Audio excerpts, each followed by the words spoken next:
nuova puntata del podcast di Igor Volley. Con noi ci sarà Taylor Mims. Scopriremo gli inizi alle scuole medie con la pallavolo. Prima si dedicava al basket, il suo rapporto con la vita oltreoceano, le sue avventure in Spagna, Francia ed Italia e tanto altro ancora. Ma prima vediamo dove siamo oggi.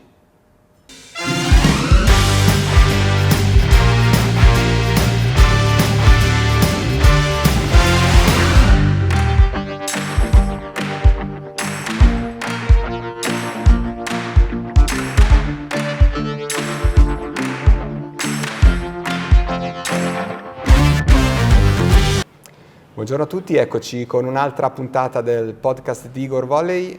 Siamo qui con Taylor Mims, quindi un ospite internazionale. Come sempre succede in questi casi, partiremo con la lingua inglese da qui in avanti. So from now on, we swipe to English. Yes. Taylor, welcome and thank you for being with us.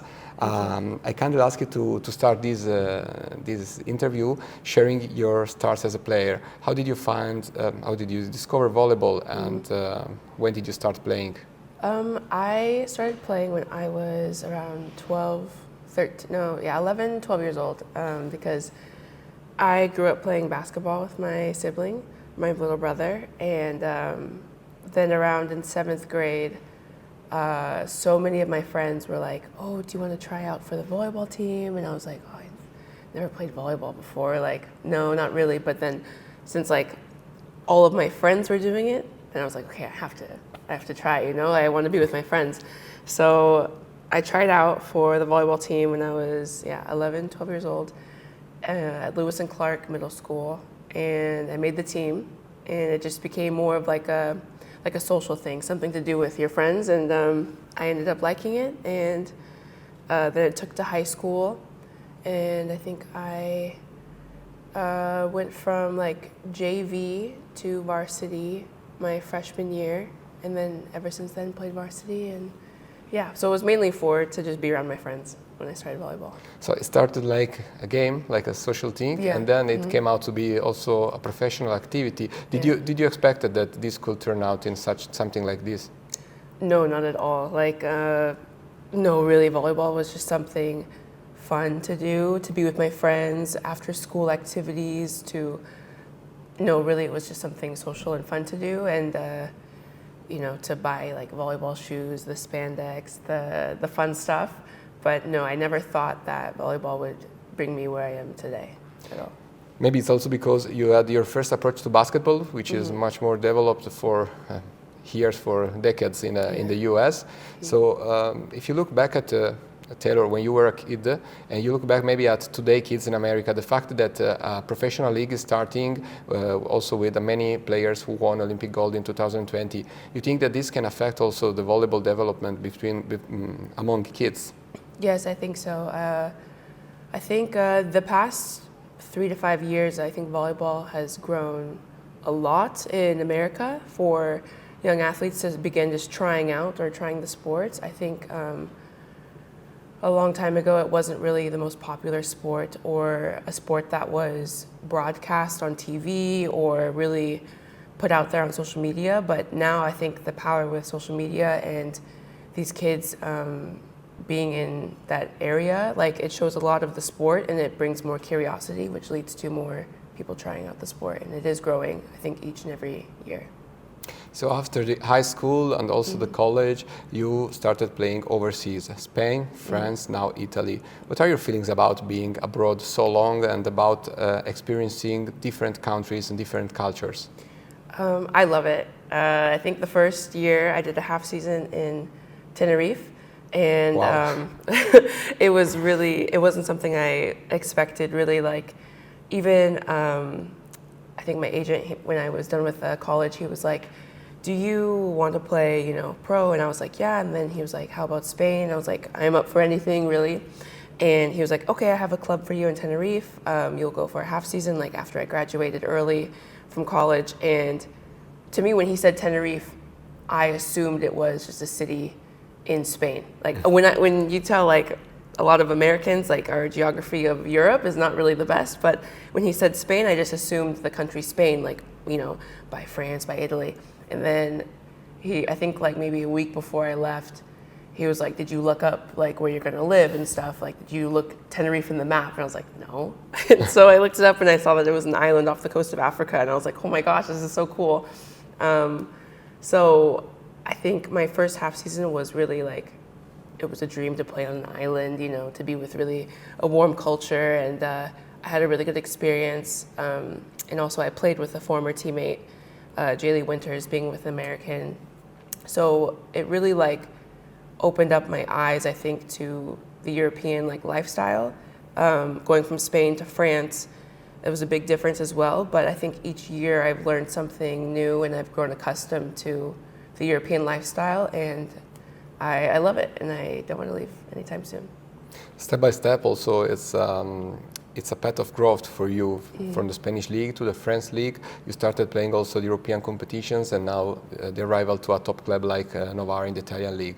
How is it to play in Italy, which is considered to be the best league in the world? I think that was like when I was younger, I would love to like make a goal like, oh, I'd love to play in Italy or Turkey, but like the Italian league is, you know, known for being the most competitive league, I think, in the world. And to finally be here, to finally, like, you know, you can say accomplish a dream of mine when I was younger, it's really surreal. It's really like you've thought of this moment, you've always dreamt of this moment, and it's finally here, and it's really like I'm living each day in that moment. So it's really I can't find the words to say, but it's really I'm living the dream that I've always wanted, and it's really cool. Yeah, you're having the time of your life, definitely. Yeah. Listen, did you feel any difference when coming to a club like Novara? I mean, this is a very specific club with a good tradition, a good history, and with a lot of sponsors. That they are not only supporting financially the team, but they're also living the daily routine. So they follow the team on the home and away games, and many of them, like MC PREFABBRICATI, where we are today, have a long tradition also in volleyball. They are together with us in 12 years now. And do you feel this kind of, how to say, family feeling when playing for the club?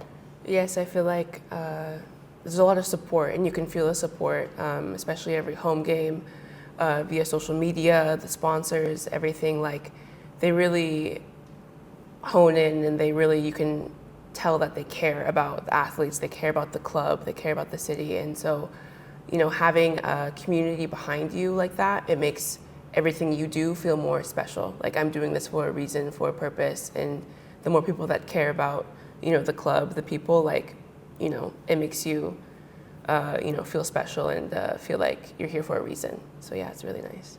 This kind of sponsors and industries are bringing to sport their ambitions that they have also in their field. For example, MSC PREFABBRICATI, they're experiencing in this moment an important path of growth, both under the point of view of the revenue of the employees and also in the path of sustainability. Okay, so this brings to ambitions also in sports. They always care that the team is doing well, that the team is bringing also positive messages.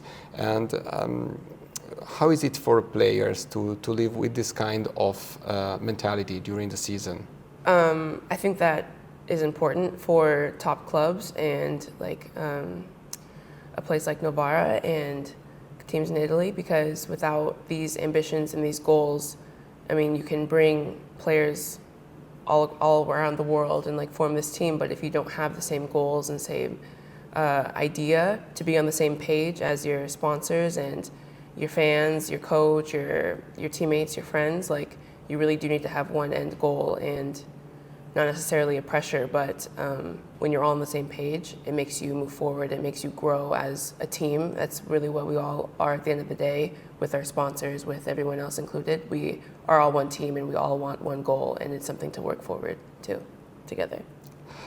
You're speaking about goals. I want you to focus on something which is typical from the US, and it's very different from any other country in the world. And it's the way you can combine for a young athlete to be also a young student and bring together a sport career and a university career.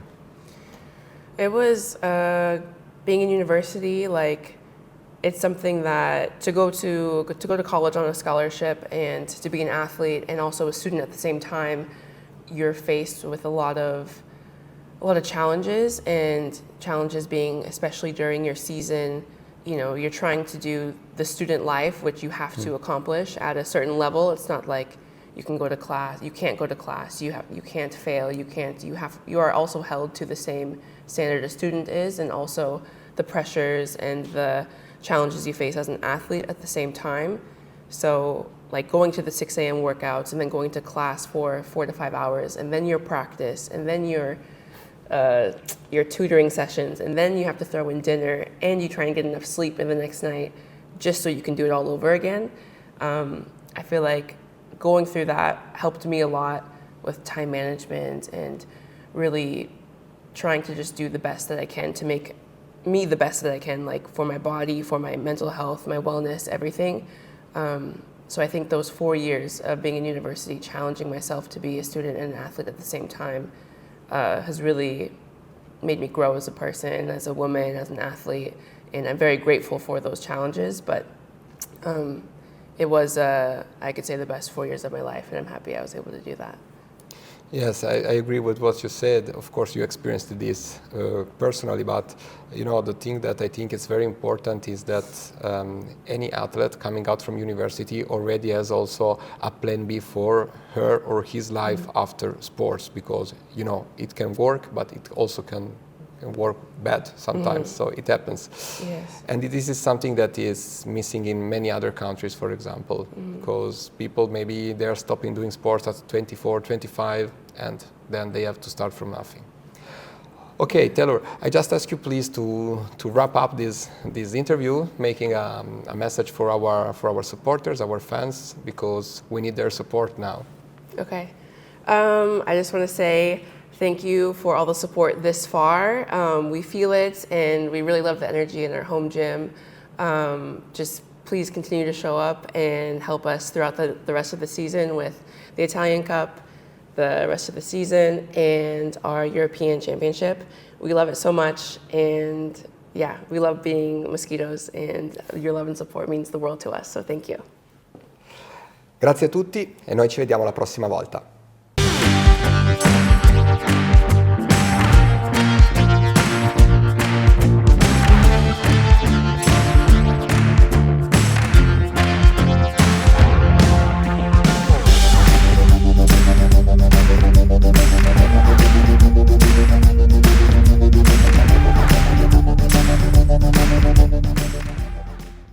And thank you for MC PREFABBRICATI for supporting us this far, and continue to follow us, please. Thank you. E noi ci vediamo alla prossima puntata.